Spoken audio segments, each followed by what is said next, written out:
The views and opinions expressed on Deliberately Linked are entirely those of the host, who are completely responsible for all show content. These views and opinions are not intended to diagnose, treat, or cure in any way any kind of condition, or to promote any specific lifestyle, belief, religion, political affiliation, or personal practice. Nor is the information presented deemed to be accurate or verifiable. What is up, Deliberately Linked viewers? Lace them up and lock it in, because on today's show, doubt me, please. I dare you. That's good. That's good. I dare you, brother. I think a lot of people hear that and like, whoa, time out, time out. You guys are always kind of like on that positive spin. Nope. And now you're asking for people to doubt you. If you just saw me, I put on my shades because I'm blocking all the haters out. All right? Okay, so here's the truth. Here's the truth. I don't care if you tell me right now that I only surround myself with quality people. They're all my best friends. They're all my biggest cheerleaders. You face doubters every day. Left and right. Every day. That could come from family. That could come from friends. That could come from coworkers. It could come from internet trolls. Yeah. People doubt you every day. We live in that environment. Very few people want to interject positivity. They want to try to bring you down. Yeah, they don't want to see you succeed. Exactly. Because more times than not, they've been in your shoes where they've gone after maybe what you're going after, and they didn't get it. Oh, absolutely. Or even if they did get it, they still don't want you to succeed. Well, then they don't want you to get what they got. Exactly. Yeah, or they assume that they're this whole other level, and you'll never reach their level. Yeah, they put themselves on this like pedestal. That's right. That's right. And I think as we've embarked on this new 2020, the 2020 vision, having this vision, doing all these things, and people are creating these lists and they're going after things, I think it's very important because I know one of the things we brought up is you need to be realistic and you need to see what your opposition is. You need to face your adversities, and then you got to figure out a way to make those things positive. And that's how you overcome. And in this situation, as we talk about doubters, it's very easy to fall into the doubting mode.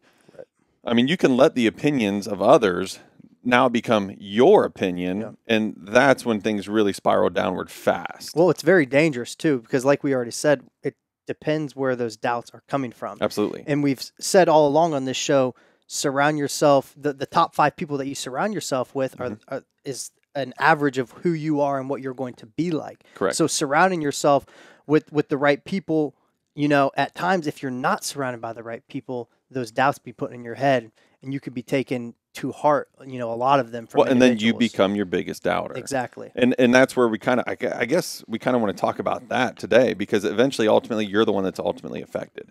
And there's areas, obviously, it leads to anxiety, depression, the self-loathing, all those things become a part of who you are, and then you just stop moving. You're no longer motivated, where in turn, what we want to encourage you to do is to apply a few things, maybe teach you some new things today to be able to hear the doubt and listen to the doubt and then apply it in a positive way. Right. Because, not all doubt is negative. Correct. I mean, it's good sometimes. Absolutely. And a lot of times it's taken in almost as fuel. Very true story. I mean, we think just most recently, Joe Burrow. Yeah. Joe Burrow is a prime example of a young man in today's modern environment who took doubters from the time he was a senior and led his football team to a state championship, which they lost, but he led them there and then didn't really get highly recruited. You might say, well, he ended up at Ohio State. He was the last kid who recruited to Ohio State that year, and they didn't have a quarterback for that graduating year, so they needed somebody. But he was told by Nebraska, where his dad played, you're not good enough to play here. And then when he transferred from Ohio State, he was told again by Nebraska, you're not good enough to play here. I bet they're kicking themselves now. Boy. You know what I mean? Where is he? He's in LSU, carrying around a Heisman Trophy and a national championship ring. Yep. Because what did he do? He listened to all the doubt. He took all the negative comments. Right. He took, I'm weak. Here's where I need to become strong. Instead of hearing the doubt and saying, this is what they're telling about me, I'm not strong. Right. I'm just going to accept that I'm not strong. No, he took it. He spun it and said, I'm going to correct these flaws. Yeah. And maybe that's where you are now. If you're listening to this show and you're getting a lot of negative feedback and a lot of people giving you the you won't or you can't, listen to what they're saying and take that criticism, but don't just accept it for what it is. Piece out the things that apply. Be realistic with yourself, okay? Correct. We did a show on fake. If you need to go back and find the show about fake, go back and make sure that you're not doing that. Apply the things that need to be applied, and then discount the irrelevant things. Yeah. No, listen to the doubt, but at the same time, with surrounding yourselves with the right people in your life, more times than not, there's always going to be doubt coming from a certain angle in your life. But the people that you've put in your life, they should be there in place, almost over countering any doubt that is getting thrown your way. And guys, I think of it as the story that I shared on this show a little while ago about when I had that brain injury as a young kid, and I was sitting in the classroom, and I shared this on the show, however many episodes ago, and the teacher looked my mother in the eye, and I was in the room, and says, "Hey, Josh will maybe graduate high school. He will never go to college. He won't be," basically was telling my mother he won't be successful. And as a young kid, it would have been easy to hear that doubt from the teacher and believe it. And like Mark said, become your biggest doubter and like, okay, well, let's not even plan on going to college and I'll just find another route. And my mom, she could have been, wow, this teacher's right. Sure. She's the educator. She must know exactly what she's talking about. She's been through this. This is her profession. She's seen this. We need to find another route for Josh. And like I've shared, she looked that teacher right in the eye and says, "You will not decide the future of my son." And she was the supporter that I needed to have. And there was never even a little bit of believing that doubt that teacher tried to fertilize in my childhood, because it was shut down by my mother. So she shut down any hope that teacher was trying to destroy, and she was the supporter that I needed that time in life. So that is the importance of, there will always be doubt, and there will always be times where you need to know and understand, like, listen to certain doubt that is getting thrown your way so it can be your motivator, like it was for Joe. But at the same time, I guarantee you, Joe had people in his corner saying, absolutely, "Hey, you are going to be one of the greatest quarterbacks college football has ever seen. Let's go get this money." That's right. But here's the thing, too. I want people to understand this. When Deb heard that, I promise you, without even being there, things didn't stay the status quo. No. Deb said, "Here's the areas we need to get better at. Yep. Here's the areas we need to give more focus to. Here's the things that we can work on at home to get better at, to ensure that you can take advantage of these opportunities." Yeah.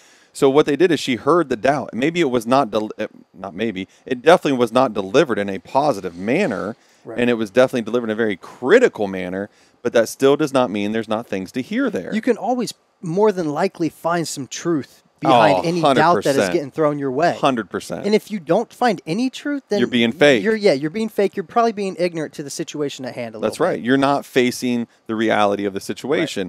Right. But I want people to understand this too. It is very important. I can't stress enough how important it is, the people you surround yourself with. But I don't want to let them be your excuse. Yeah. I don't want you to say, "Well, I just, I don't have that really good of a support group." No. Let's take ownership of this and give yourself a little focus on yourself and control your control. Because what it comes down to is, I don't care. Maybe you are in a very unforgiving neighborhood or community or lifestyle or household, whatever it may be. At the end of the day, control the things you can control. Mm-hmm. If you have a vision, take that vision, attach it to your why. And if you don't know what I mean when I say, what is your why? There's a fantastic YouTube video called "What is My Why?" Watch it. Attach that vision to your why, and then go get it. Go get it. Don't let yourself become part of that environment. Separate yourself. And if you're your only fan club, that's all you need. Right. That's all you need at the end of the day. Yeah. But I'll tell people all the time, I get people all the time say, I have this vision. This is what I want to do. This is how I want to be successful. And then I always ask them, "What's your blueprint?" Right. Well, I don't know what that means. Well, what's your blueprint? Got to. I mean, no one builds a house in their head. There's a blueprint out there that shows them step by step, and then it shows them a final product. Yeah. So if you're going to bring me a vision, what's your blueprint? Right. How are you going to get from point A to point B? It's the same thing as a business plan. People. That's right. Yeah. What is your blueprint? It's the same thing as setting your goals for your new season. That's your blueprint, guys. Well, a vision without a blueprint is only an idea. Correct. Okay? And ideas are great. But if you want it to be your vision and attach it to your endless effort and your struggle, you better have a blueprint. Right. And if you're not doing that, then once again, you're not taking control. You're not taking control of those things that you can control. Mm-hmm. I mean, these are very important steps. Well, without that blueprint, Mark, it's extremely easy to get knocked off the path that you originally set out for. Absolutely. And I remember when we distracted launched, is exactly. Even, yeah, absolutely. And that roadblock, we can call it. Mm-hmm. Okay, it will it will derail you tremendously if your vision isn't put down on paper, guys. And I think of when Visionary Meals was even in the process of being launched a couple years ago.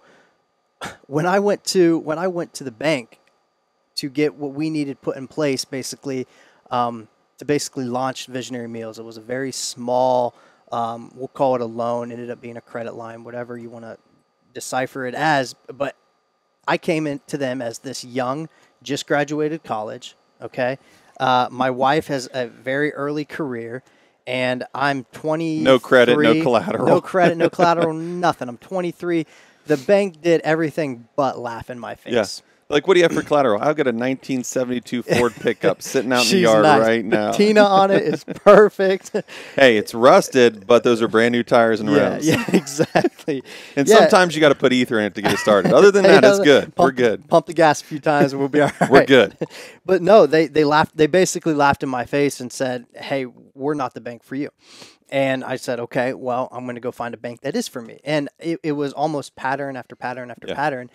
These banks just giving me an extremely hard time, basically saying, the plan that you are bringing to us is, we don't believe in it. It's not going to work. Sure. I don't believe you. I'm doubting you. And I'm like, just look at my business plan. Trust me. This is it. This X, Y, and Z. They're like, sorry, we just can't do it. And I get it. That's how banks are. They need concrete evidence. They need collateral. They need, financial backbone, this and that. And it was literally coming to a point in the company. I remember I was walking out on the family farm, and I was on the phone with my wife, and I was telling her, I was like, listen, we've came to every roadblock imaginable, and we need this. Guys, we were talking $10,000. Like I needed $10,000 to launch this baby. And I tell people from the beginning, and any individuals out there looking to start a business with no money. Okay, that is where you're going to make your least amount of mistakes. You go into a business with a ton of dollars, I tell you, you're going to make mistakes. You're going to spend money. You're going to be careless. You don't need to spend money. Yeah. Exactly. So I was very careful with the business plan and the launching methods about Visionary Meals when we took off. But the bank, they basically told me no. And if we didn't have a blueprint, if I didn't have other areas set into place on how we were going to basically inherit or gain these financial funds, there would be no Visionary Meals. Sure. There would be no success of what we had. There would be no paying off that loan that we woulda, coulda, shoulda got 4 times by now. And it's those are the times where you say, doubters, I don't care. I'm gonna figure it out regardless. That is a prime example of, if anybody listening and watching said, well, I don't understand what Mark meant when he said attach your vision to your why. That is a prime example of attaching your vision to your why. Yeah. Okay, because here's what happens. If his why was weak, it would have died right there. Yeah. And if his vision was weak, the why would have never had a chance to manifest. Correct. That is what I'm talking about. You have to have both of them, because you're going to face these doubters. You're going to be facing these doubters. And then even if you become a self-doubter, it's so important to recognize the source. I mean, you've got to look at where it's coming from. Yeah. So he's looking at this and he's like, look, I have all these doubters. They don't know me. Right. They don't know my work ethic. Exactly. They don't know what my grind is. They do not know how hard I'm going to work. And I understand it from another business, a banking institute. They probably get this every day. Yeah. And so they're attaching him into a box. They're trying to take a square peg and put it in a round hole. I understand that. But if Josh doesn't have his vision and his why, it never goes anywhere. He accepts the doubt. He walks away and he's like, well, I guess I'll go do whatever. Yeah. I'll go figure something else out. I'll go get a meaningless job that I'm not happy about and have no passion in. Right. No. He stuck with the passion. He recognized the source. They don't know me. They're not going to drag me down. And it motivated you to say, I'm going to figure this out one way or another. Mm-hmm. I'm going to find and exhaust every other source that I can. And eventually you did. Yeah. Eventually you did. Here we are. Year later, successful business, still guys, going. Right or wrong, I am very motivated by that period in time of launching Visionary Meals. Absolutely. Just because of that instance. Because call it prideful or not, call it whatever you want, but every time I am banking with that bank that denied me multiple times. Every time I walk in there with my chest up. And I internally, I'm like, you guys denied me, but look what I'm doing now. But it's funny, now you want to cheer me on and do all this, which I appreciate it. And guys, but that's why you don't burn a bridge either. You never burn a bridge. Because guess what? Right. Eventually one day, you're going to be the person that goes there and says, we're expanding. I'm going to need them. And they're going to say, here, sign on the dotted line. Because you know why? Yeah. they saw a young man who heard their doubts. Guys, trust me, doubters, they hear themselves. Right. They know what they're telling you. And when you go out and still show them that you can be successful and motivated without them, what you do is you turn your doubters into your biggest fans. Mm-hmm. And now they're your supporters. Sometimes it's a test. Absolutely. It happens all the time. Yeah. It's like you almost don't want to fall for the trick. Yeah. And you don't know when you're being tested and when you're not. Yeah. But that's why it's so important to understand what is my why. Right. And when you understand what that why is, it makes the doubting a lot less. It doesn't sink in as deep as what I would say. Yeah.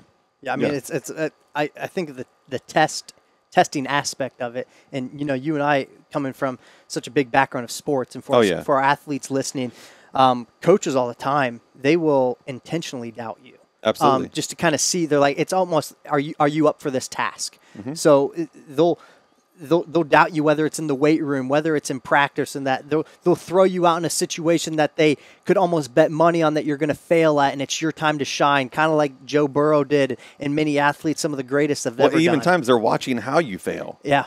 And how you handle it. I used to tell kids all the time when I was coaching them, it's not that you made a mistake. It's the way you made that mistake that actually gave me more confidence in you. Yeah.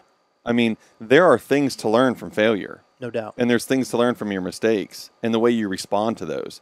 It's no different than doubters. It's the way you respond to the doubters that is so important. The perseverance. Absolutely. Because I'm telling you, it's from the grind, the perseverance, the determination that defines you as a person. Yeah. And people that may not like you, may not believe in you, you will change their mind about you. For sure. Yeah. You don't think that every time I walk in that bank, they notice the perseverance that I had to go through, obviously at the beginning, and athletes at a young stage in their career with a coach trying them or doubting them, and like, hey, I'm going to throw you in this situation. The bank, I'm going to throw you in this situation, and persevering through basically the situation that you truly probably should have failed at. Like, individuals notice that. So like we kind of have said, some doubters are okay, and it's able to recognize what's good and what's not, and truly win how much you should listen to it. Yeah, I think when we say listen, I want people to understand, you got to separate abuser, the abuser.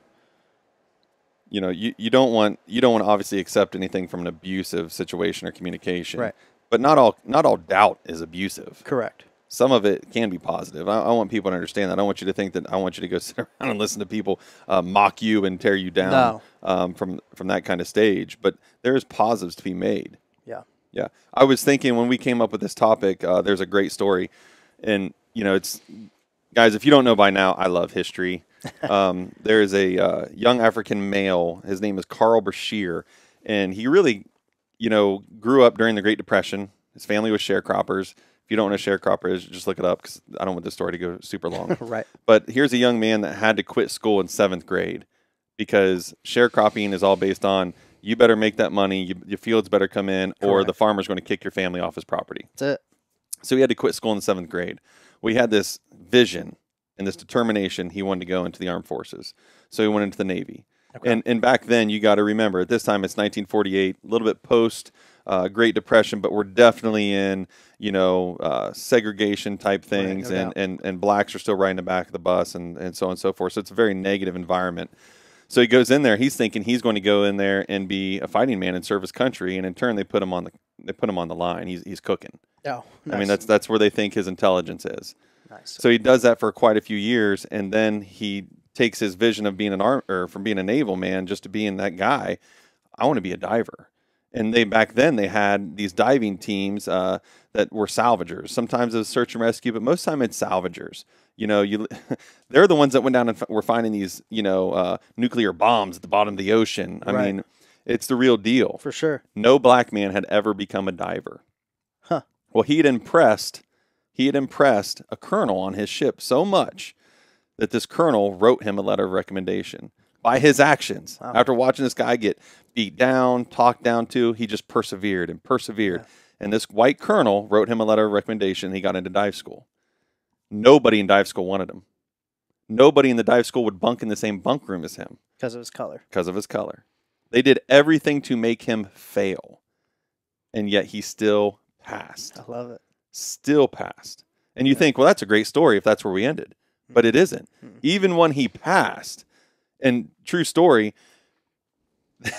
these guys made it so hard that when they're doing their final exam, instead of getting your bucket of tools that you needed, they casted them out into the water. So he had to first find all the tools underwater before he could even clean his final exam. They really tried to make him fail. Yeah, what? But he still wasn't accepted. He still could not get the head dive job on any ship. Couldn't do it. So here he is working on these ships, doing all these amazing things. He's been on some very famous scavenger hunts as a diver. I mean, very well known. And he's on a ship, and something goes wrong on the ship, and he snaps his leg in half. Oh, man. Saving 2 other naval men, by the way, to do this. Right. So they told him, "We're gonna have to retire you. You'll never walk right again. You'll never be able to dive again." Remember, these diving suits back then weighed like 300 pounds. Jeez. They're like, "You can't do it."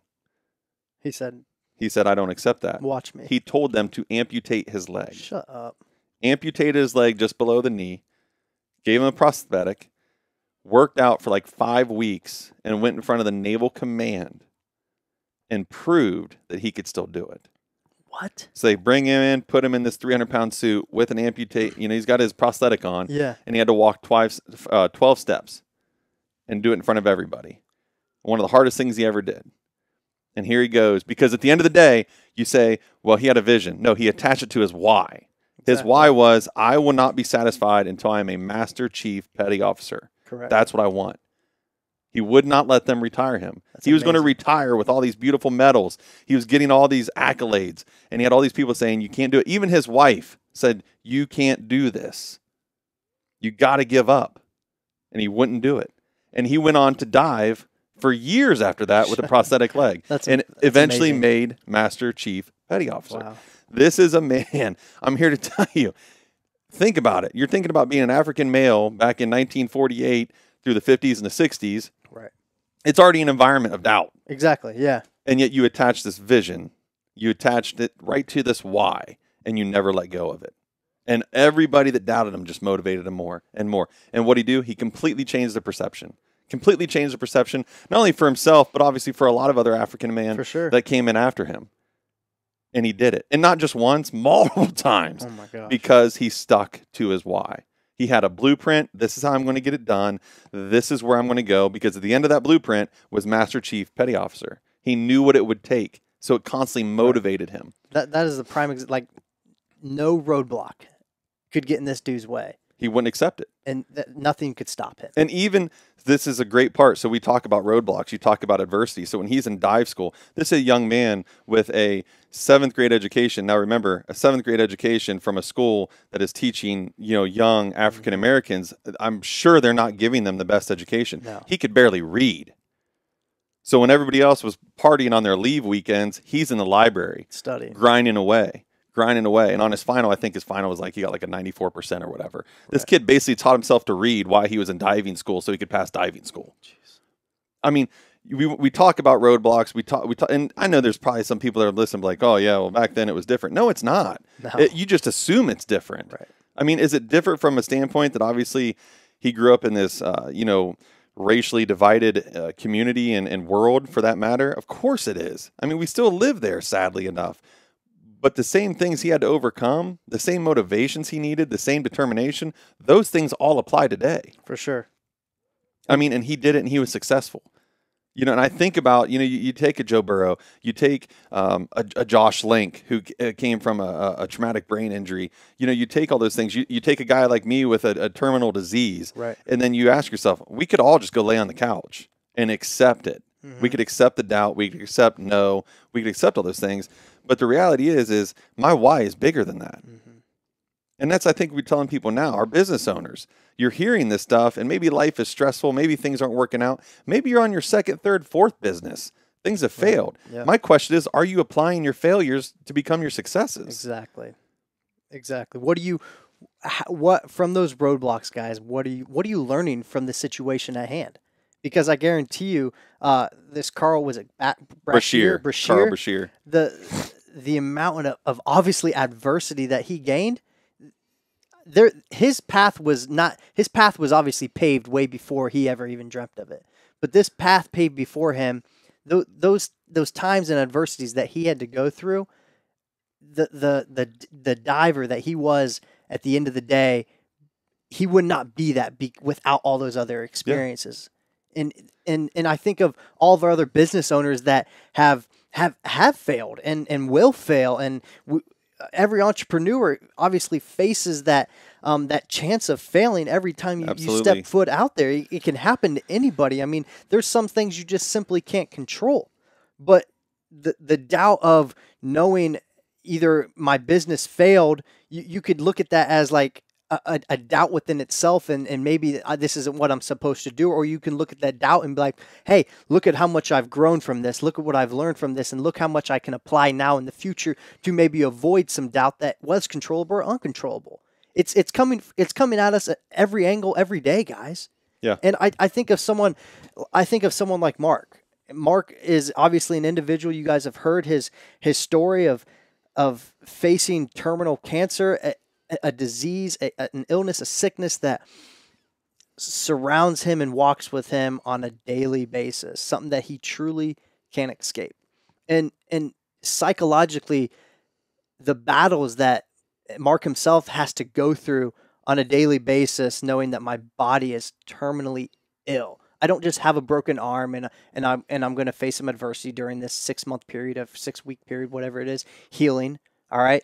I don't just have the flu that I can just take some medicine and this sickness will go away. No, I have a terminal illness, and it would be so easy to let doubt sink in and be like, I'm not the man that I used to be, or I'm not going to be able to overcome the things that I used to do.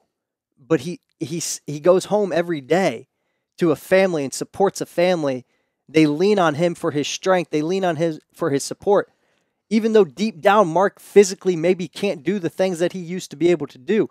But he knows deep down the individuals in his life that lean on him, that trust him, that need him, they need him to be the dad that he knows to be. They need him to be the husband that he's capable of being, even if it's not easy. All right? Learning to not accept, all right, and be okay with the challenges and adversities that come in your life. The day that you can overcome those adversities is the day that I promise you that adversities will start to seem like everyday things that they get minimized. You just step over. Yeah, they get minimized. It's just another thing. Yeah. All right. And guys, challenges and doubts are going to happen uncontrollably, controllably. Some things are done self-inflicted. Okay, and we could talk about that. Some things are done for Mark's scenario. They weren't controllable, but it's all about where you're going to go in that mindset. Yeah. When these doubts, when these adversities come your way, because roadblocks are going to happen. All right, and it's just a challenge we face with. Well, I think people so many times, I mean, they put this negative connotation strictly on doubt, criticism, failure, and it's not always that way. Yeah. I mean, sometimes it's your wake up call. You know, but if you're not willing to sit down, look in the mirror, and be realistic, and I mean, when I say realistic, guys, you've got to be your biggest critic at times. Yeah. Okay. But I don't want you to stay there. Yeah. I mean, you recognize it. You look at it and say, okay, how does this apply? How can I change this? Right. Or if I can't change it, how can I do other things to make this a little bit more irrelevant? Yeah. How can I do that? And we don't do that enough. We always do it. We look in the mirror. We can fill out our top 10 list of weaknesses, and then we'll fill out the next top 10 lists of the excuses to go along with the weaknesses. Yeah. That's a joke. I mean, we wonder why we are where we are half the time, and that's because instead of facing it, we run away from it. Yeah.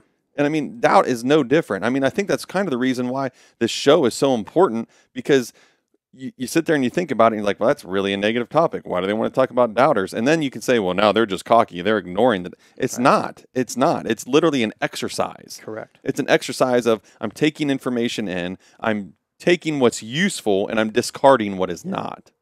Yeah, Mark, you said something that it would be very easy for individuals out there to be like, wow, these guys just want to blow their own smoke. And I'm going to be the first to say it. Every adversity, that I've been fortunate to overcome, and every roadblock that I face, and I know Mark is definitely in the same shoes times 10, especially with his illness and his terminal cancer. The roadblocks that Mark and I have faced are not because Mark and I are just so mentally strong. Oh no. Okay. No. We haven't gone through what we've gone through, and Mark hasn't gone through what he's gone through because he's just this manly man. I can tell you right now, And as I told my wife, she asked like, "What's your guys' topic on?" And we're going to talk about doubt. And I got to telling her a little bit about what. And she doubted us. And she's like, "Well, this won't be a very good show." And I got to telling her, and she was just like, real quick question. Have what are you going to talk about? And I told her some things, and she's like, have there been any locations that have basically told you no? So Visionary Meals, we go to certain gyms, and I pitch the pitch. Can we put a fridge in here so customers can pick up their meals, et cetera, et cetera? Which also exposes your business. Correct. Yeah. And she asked, have you ever been told no?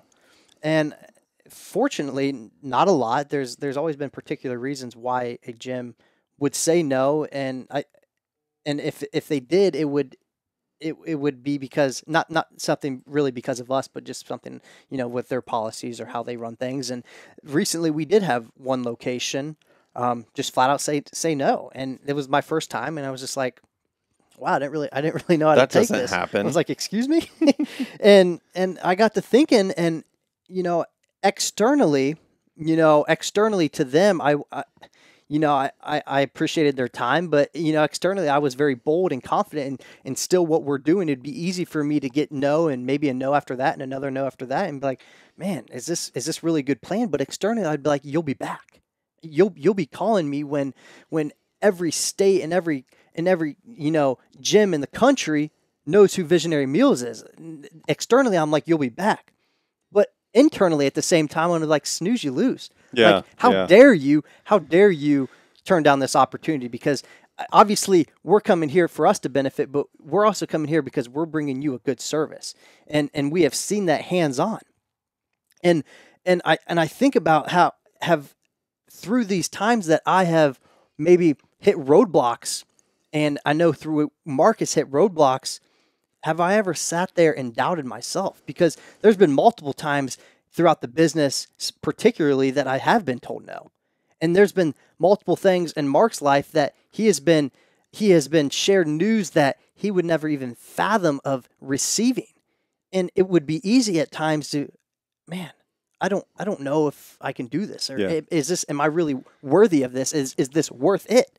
And I got to thinking of this, why have I truly never doubted myself? And how can Mark Ryan be told that he has a terminal cancer, that he is going to die in 5 years, and he was told that over 5 years ago, and today he sits here with me today and is living out God's will? Why and how is someone like himself or myself able to move on like this? And I'm telling you, it's through the name of Jesus Christ, people, and that's how you do it. Oh, it's through his purpose and plan. That is how Mark and I have continued to do what we're able to do. Obviously, guys, I understand Mark's is a lot more dramatic than I can, but without God's plan, we know Visionary Meals is God's plan and his purpose. But without being able to lean on him, that is where we're getting our strength. Yeah. We are not here to blow smoke. We're here to say, screw the doubters, have your purpose, have your why, and look at the mirror and know where to lean on. And I'm not saying you're deaf to the doubt. I'm not saying I'm immune to doubt. There are many times where I have doubt. But I'm telling you, my doubt reverses very quickly when I think about he has a bigger purpose. And it's like, I even listen to Josh. You're told no in business. I'm telling you, as a Christian, the first thing I think of, well, that's not God's will. Yeah, for sure. If God wanted me to have this location, I would. If God wanted me to have this contract, I would. If God wanted me to have this, I would. Yeah. And that's people ask me all the time, so God gave you cancer? No, God did not give me cancer. Yeah. What he did was he equipped me with the ability to have it. Correct. Okay, he knew what I could do with it and what he was going to do through me with it. I mean, I traveled all over doing public speaking and staying on a stage, which is really not my personality, which I know some of you listen to this probably like, oh, dude, but you're a talker. But it's really I'm an extrovert who likes to live as an introvert. Yeah, that's true. That's just how I am. That's true. But what I knew was it was his purpose. He was giving me a platform to change lives. And over a 3-4 year period, we changed a lot of lives. And it ran its course, and then he moves you on to another one. You've always said it's changed your life too. Oh, I tell people all the time, from here to California. If anybody's met me, they've heard this. I have gained more from cancer than it has ever taken from me. Yeah. Which is, for a lot of people, they're like, that's nuts. But it's true. It's true. Because what I did was I accepted the why. Sometimes your why is not always yours. And as a believer, this why was not mine. I wouldn't have chosen this. I'd still be firefighting. Right. But he chose this why. then guess what? It's my job to be obedient. But it makes life so much easier. It makes hearing doubt so much easier. It makes hearing rejection so much easier when you understand that you're doing something for a greater purpose. Correct. Yeah. Yeah. Yeah, that's good. Yeah. That's powerful stuff, buddy. No, I mean, that's powerful stuff. You know, people listen to this and they're like, you guys get so passionate about that. Absolutely. I mean, folks, when we talk about why, we talk about vision, we talk about all those things, and we talk about our Heavenly Father, that is passion. I don't know how to describe passion any differently. Yeah. So, yeah, we do get passionate about it. You know, I don't ever take for granted where I am and what I'm doing. I don't take for granted my family. I know Josh doesn't take for granted, you know, himself and his wife and his family and Visionary Meals and all the wonderful things you can do with it. I would just tell people, I don't care what you do every single day. If you actually reevaluated your purpose and said, I want to, whatever I do, I mean, I could be a gas station attendant, I could be a construction worker, whatever I do, I want to have a positive influence on others. I promise you, you would change. Not only the doubt you project, the doubt that you receive, it would change. Yeah. It would change. Drastically. Yeah. And I think the one of the best things that was kind of said today in today's show is understanding where the doubt's coming from. Evaluating the source. Evaluating the source is huge. And some people are never going to like you. That's true. They're never going to support you. Yeah. They're never going to get behind you. Yeah, and guys, I've heard this 100 times going through, you know, my walk in entrepreneurship, that individuals will tell me, don't always take advice from someone that's never been in your shoes. Absolutely. Right? So don't take criticism or don't adhere to doubt from someone that has maybe never been where you've been or where you're going. Because at the same time, what do they know? You know what I mean? Who are they to doubt what you are setting out to achieve if they've never even done it themselves? Well, and I was just sharing with you a text that I sent to one of our favorite people, and he's letting some doubt creep in, and the first thing I tell him, you got to look at the source, man. Yeah. I mean, where are you accepting your information from? Yeah. That's literally like trying to get your news every day from the tabloids. Yeah. Gee, you know, Elvis is still alive. There's another inhabitable planet. Really? Or CNN. You know what I mean? Yeah, or CNN. I mean, good God. I mean, you got to really take that source and look at it. But I'm here to tell you, don't make an excuse for that either. I hear stuff from people that I know despise me. But guess what? I still listen. Heck yeah. I still listen. I'm like, does this apply? Are they right? For sure. And if they're not, they're not. I move on. But guess what? Even people that hate me sometimes tell me things that are usable. Yeah. Yeah. I mean, don't let yourself establish an ego. You know what I mean? There's a fine line. There's a fine line between confidence and arrogance. Show for another day, but definitely, like Mark said, there is a fine line of someone, even if they haven't been. We call that the right side of arrogance. Right. I like what Mark said. Hear it all. Don't just be closed-minded, but don't be ignorant. You know, go back and evaluate the source and what was obviously shared with you, and that way you can understand kind of what doubt you should or should not be listening to. I think a great point for people to understand too is even when you create this blueprint for your vision and for your why, understand this: it's not a straight line. It's not a straight line. There are going to be many times you swerve, you go around a curve, you get off track, you get back on track. There's many of those things. Those are all learning moments. Those are all moments where, guess what it is? It's time to apply corrections. Yeah. What happened? How do I apply it? How do I remain successful? Yeah. So don't go into this thinking it's all going to be 1 + 1 = 2. It doesn't always work out that way. What it is, though, is you never let your eyesight leave from that ultimate goal. Yeah, that blueprint, baby. That blueprint's put there for a reason. And every life should have one. You know, I would hope for everybody. Yeah, you really should. I mean, we talk about dream boards, we talk about goal setting, we talk about business plans, visioneering. Yeah, Andy Stanley, great book. I'm telling you right now, he gives us nothing to show. Never even met the guy.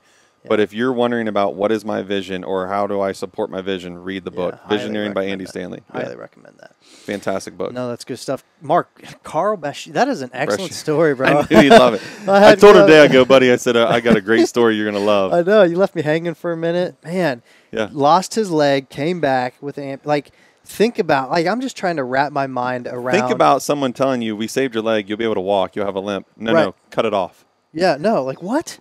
Seriously. This guy was black, so we already talked about that time area, the race area and whatnot. And he was in the Navy from 1948 to 1979, so still very controversial years. And I could be way south on this, but I would imagine someone walking in with an amputee body part was almost in a way alienated. Today, it's a lot more Bro, normalized. I'm telling you, they're trying to retire him. They're like, no, we're putting you out to pasture. like, We dude, don't want you you're anymore. like not only are you black, but you're dysfunctional Yep. now. And this dude says, no, I got this. Like, yeah. doubt me. I dare you. Yeah. That's what he was saying. That's savage. The dude was a savage. The real deal, man. Man. I knew you'd love that story. Because we love all of our country men and women who are out there fighting for us in our military services. So I love bringing one of those stories to light. But the story just applies so much. When did he pass? I believe he's still alive. Is he still alive? I was kind of trying to do the math real quick. I believe he's still alive. He would have been, this was 1948. Okay. Yeah. That's I believe cool. he's still alive. So it's it's just a bring great him on the story. show. I would love to have Can him you on the show. imagine? The That'd be stories, I'm telling you, if we did that, it'd be like a month part series because I Seriously. imagine that man could share some serious wisdom. That's epic. Yeah. Yeah. Go out there, guys, and be your Kyle Brashear because Your Carl Carl Brashear, excuse me. We all could Master be Chief Petty Officer Carl Bashir. savage. That's so cool. Good for him. Yeah. Good stuff. Well, Mark, that's all I got for today. I think it's truly important, guys, that we just doubt. Like I said, it's going to come from every angle. It will happen your entire life. It will happen. I mean, it will happen your entire life. But there's a good point to all this. Vision and why takes fuel. And I tell you, folks, I needed a little fuel before I sat down today.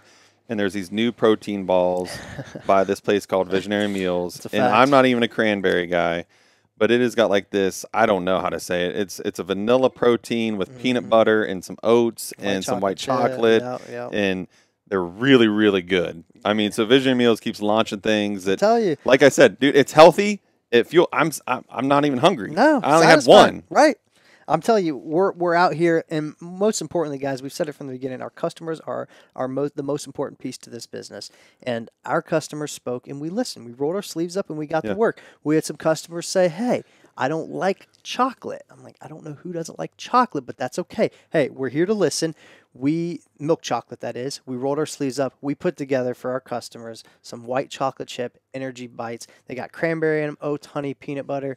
Guys, they seriously, my wife was saying, I think these are better than our regular energy bites. Our regular energy bites are already like famous across the state of Ohio. That's a fact. They're delicious, and they are delicious too. Yeah, and these are hitting off like no other. So don't think eating healthy lacks flavor, because it doesn't. No, it does not. And we bring every ounce of flavor that we can. It's possible. So good. Yeah. So 2020 has definitely hit off a bang for Visionary Meals, and we couldn't thank you guys enough for not only supporting this show, but for supporting Visionary Meals. And again, Visionary Meals is always here to support you whenever you need it, guys, on that diet, your lifestyle, whatever it might be. Fuel the vision and the why. That's and there's no better place to do it than Visionary Meals. I freaking love it. I love it. Yeah. Well, guys, Deliberately Linked is obviously here on all audio platforms, so check us out. Hit that subscribe button if you have not already, guys. We really would appreciate it.